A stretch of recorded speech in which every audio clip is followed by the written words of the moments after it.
simbahan, ikaw ang among dalampanan. Nalulugod sa kalibutan, nagkakalaw sa kanan. Iha kami sa iyong hira, nangamuyo na iyong kaluyan. Sa kasalanan, wala kami sa iyong Maria. Sa iyong hira, nangamuyo na iyong kaluyan. Luwasa kami sa kasalanan, Wala kami sa iyong ginarian, hindi ka ang aming kaluwasan.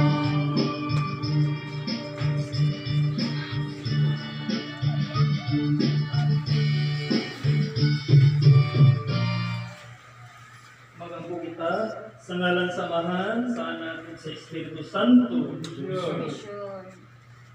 Langit ng Amahan, blessed name, 0123-06-4, Jesus Joseph. Ang balang Espiritu sa hukma o kahayan.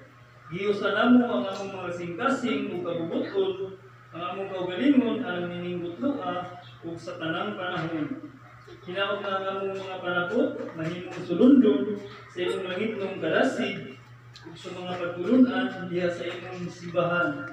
Din ikaw sulundon nga Dios sa katarong, magadili ang punta ang among kasing-kasing sa dakong hukma kanimo o sa among mga kaigsuunan. Magasubay kami nga imong matinud-an ng mga sumusunod sa kinabuhi ni Kristo o sa mga bertud sa among balaang inahan. Reverend Victoria Piratidad, OPM OPR, ang Diyos kaniadto karon ug sa kahangturan. Mga igsoon, maghinulsol kita o pangayo sa kapasayloan sa atong langitong Amahan. Blessed name 0123-06-4, Jesus Joseph. Aron maandang kita alang sa pagsaulog sa santos nga misa, jutay nga kadilo.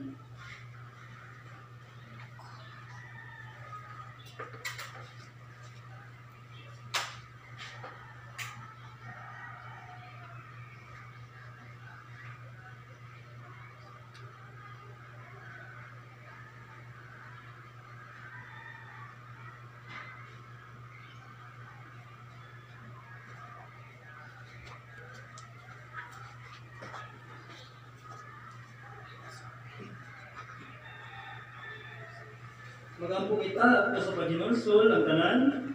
Isimba ko ikaw o Ginoo, uhugot nga nato. Nga minsan kitang bungan sa sakripisyo, palawas ang dugo sa mga anak ni Yesu Kristo, na akong nanubos. Isara ko ng Diyos, kami akong nakasalatan mo. Pagsalon kiti, at ang sa kanaya.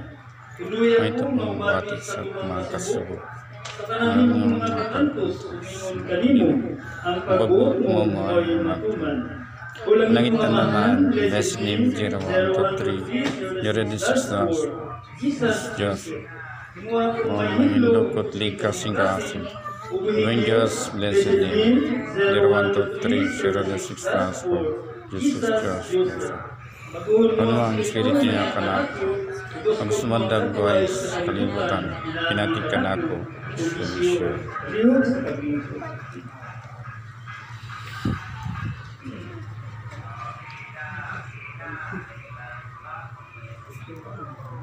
Alam ko, nagito, nagdalaygon, magagawang nga Diyos.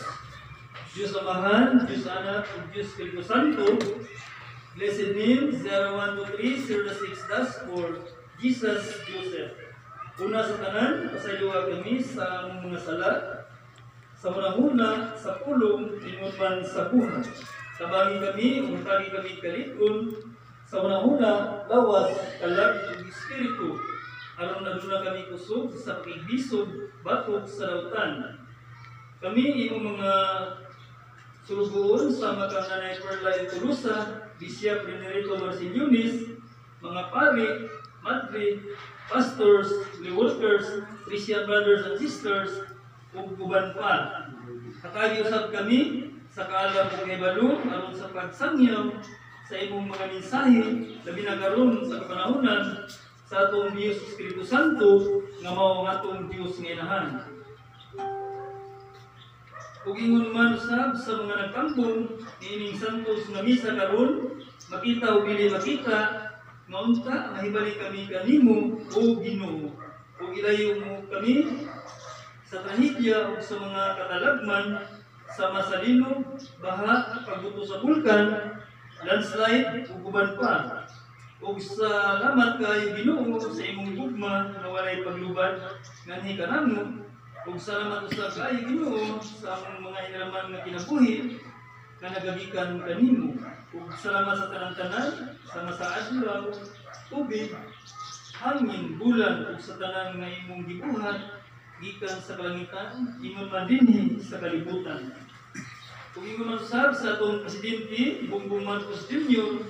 uban sa iyang mga kabinete nga unta imong lagdagan ang kasagagsa nila ka mga salabutan nga unta ilang ayuhon ang pagdumala ang nasod Pilipinas. Yan po usab kanimo Ginoo ang among mga katigulangan ug sa among mga kaparyentihan nga atuan na sa laing kalibutan nga unta sila imong pagabayawon ngadto sa langit. Ug yan po usab kanimo Ginoo ang mga tawo nga nasuko ug nasilo kanamo nga unta ila na kaming mapasaylo ug labaw sa tanan Ginoo imong tang batuhon ang among mga kaugalingon aron mahimo kami nangayan sa imong gingharian. Imong tanan akong gipangayo pinagi sa imong galangalan. Blessed name 012306-4 Jesus Joseph. Palihog sa pagtindog. Pagampo sa balaang Espiritu ang tanan, kumarika ang balaang Espiritu, una ang kasing-kasing sa kawan, inutang diyak nila, ito mansad mo Espiritu, sila Ikaw, Espiritu Santo, bansin kaya, sa iyong gracia, sa iyong puso, sa iyong pagkakamutan, magmambalaan. Magaday pagtuwa, adanay gugma, magaday guma, adanay kanila. Magaday kanila, adanay pagtuwa, Blessed name 0123-06-4 Bless Joseph. Pagampo sa tagadlaw, Ginoo, iliyaw man ang lain sa bumalay. Walang lamang Ginong Isos sa mga sa Kaya sa lahat sa iyo impyerno, kaya lang sa langit. Ang lugan sa imong panabang. Ito si Joseph, karang siyakon, at ang kakaros yung sumusunod. Sa mapait ng butlos sa mong kinabuhay. Ang kami sundog, nakasab na kinamit, ang liso, atok sa lutan. Ang pagmumang palagalan sa pagtuo. Ang gayong kasing-kasing ang samboying malayang mission.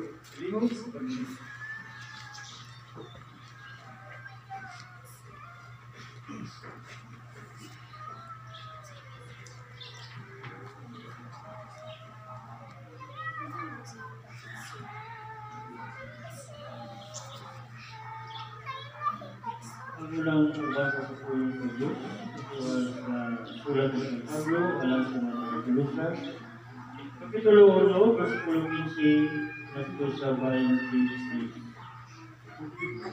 Ang ginaiya o ang buhat ni Kristo. Si Kristo mawang makita na larawan sa dili makita na Diyos. Siya ang panganay anak, ug labaw siya sa tanang binuha. Kaya pinakita niya, ikuha sa Diyos ng tanan, nakuha sa langit, o ganiya sa yuka, makita o hindi makita, mga kahong na espirituhanon, mga puluhan, mga hari, o mga tanan na pagmando, gibuhat sa Dios ang tanan pinaagi kaniya. Ug alang kaniya siya na siya sa wala pabuhatan ang tanang butang. Ug giya kaniya ang tanan nahimutang sa ilang gustong dapit. Siya ang ulo sa Eklesia na mao ang iyang lawas. Siya ang naghatag og kinabuhi sa lawas. Siya ang unang ibanhaw sa mga patay aron siya ang maguna sa tanan. Kay pagbuot sa Dios nga ang anak maghupot sa bugos ng kinaiya sa Dios. Usa pinagi sa anak ipasali ipasikuli sa Dios ngadto sa iyang kaugalingon ang kanang butang sa langit ug sa yuta. Nagdayeg ang Dios pinagi sa kamatayon sa iyang anak dito sa trono. Pinatulayo kamo sa Dios ug kangawas ug kaaway niya tungod sa kadautan ninyong mga buhat ug una-una. Apan karon pinagi sa kamatayon sa iyang anak. Ipasikuli kamo sa iyang sa Dios at kaniya aron atubang kamo kaniya nga balaan puti ug walay sala. Mahimo kini kung magpadayon kamo nga lig-on sa pagtuo ug dili matarong sa paglaom nga nauptan ninyo sa inyong pagdawat sa Ebanghelyo. O si Pablo nahimong pulugon nini ang Ebanghelyo nga giwali ngadto sa tanang mga tao. Mga igsoon nato ng pagbasa sa pulong sa Diyos. Salamat.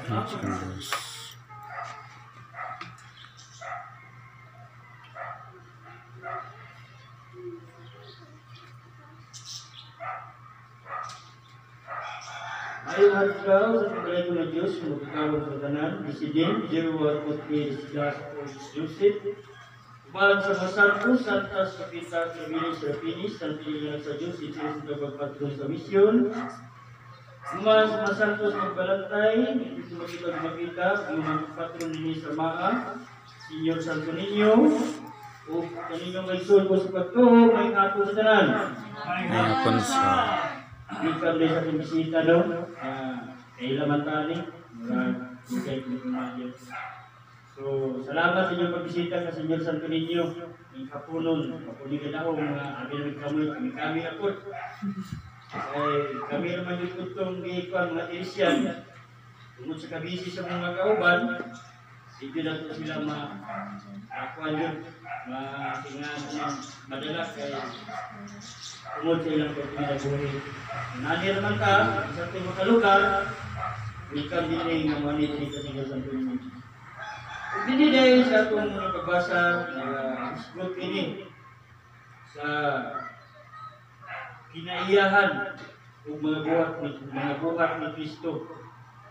Ini mga yang na ibuhat, nanunduman na to, na siya, na tao na, wala pa nakuha sa kalibutan, siya ang nasugna sa tanan. Siya naghatag sa kinabuhi sa tao, kung mao makita karon na nakakaroon niya sa kalibutan. Kaya kita man itong mas pililhon pa sa isang halanggam. Kita na ito din nga nagpaibalo siya nga tungod siyang anak bilang sa krus ug unang nabanhaw ug pinagi kang Kristo nabanhaw ang atong sala nga katong una itong nasala ang parsyal palantod pero atong sala karon magpalitan nabanhaw kay tungod sa atong pagkaduha-duhaon ini nga atong kulang sa mga buhat. Nagtuot ka na naay Diyos, pero ang atong buhat, wala din natin isunod ng buhat ni Kristo.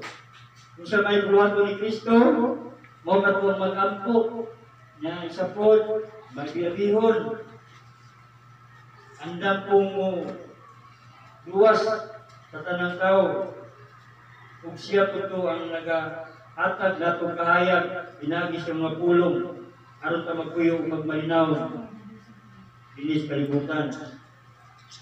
O gatong sa itong kapanahonan karon na si Madin na ang ikatulong generasyon, nagpasalamat po kagamalin kay tungod siya po itong nag-giya na ito, nagpibalo sa tanang katalagman, nga na mo maabot siya po itong nag-warning.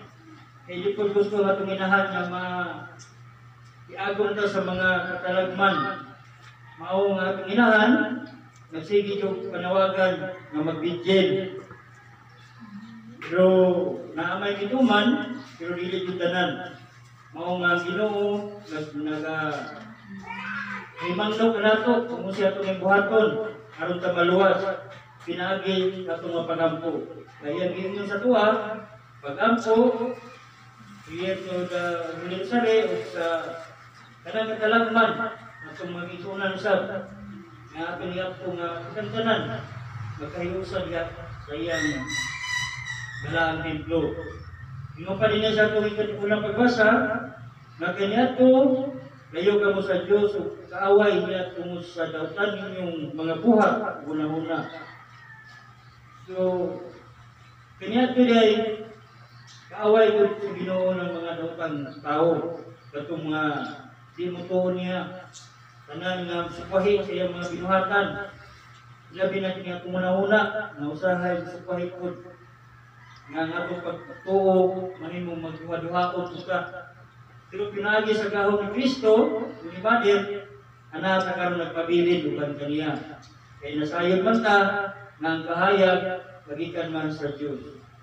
Ang kagaling, apan pinagi sa kamatayon sa iyang anak, nagsikulin ka mo sa Diyos, nato kaniya, aron makatubang ka mo kaniya, nga balaan, puti o walay sala. Muna yung kanindot may suon, kay pinaagi sa Diyos, nahimot ang putli, walay sala. Kana kung ato pagtuo inasingkasing kung nagbuhat kita sa iyang mga balaod kung usay bawal natong buhaton. Mahimo ini kung pagpadayon ka mo sa likod pagtuo pili matarong ang paglaom kung maugtan ninyo ang inyong pagdawat sa Ebanghelyo. Muna ikikuha ni San Pablo na ato yung mahuktan ang mga pulong sa Diyos kay mo rin yung butong kaagi ang mahimutang maayo na tao hindi sa kalibutan kung magsunod ka nato kang Kristo o kang kahayag mag-uban ka nato sa kanunay. Kung ginilang, ang Diyos manalangin ka ninyo o mayong hapon sa kanunay.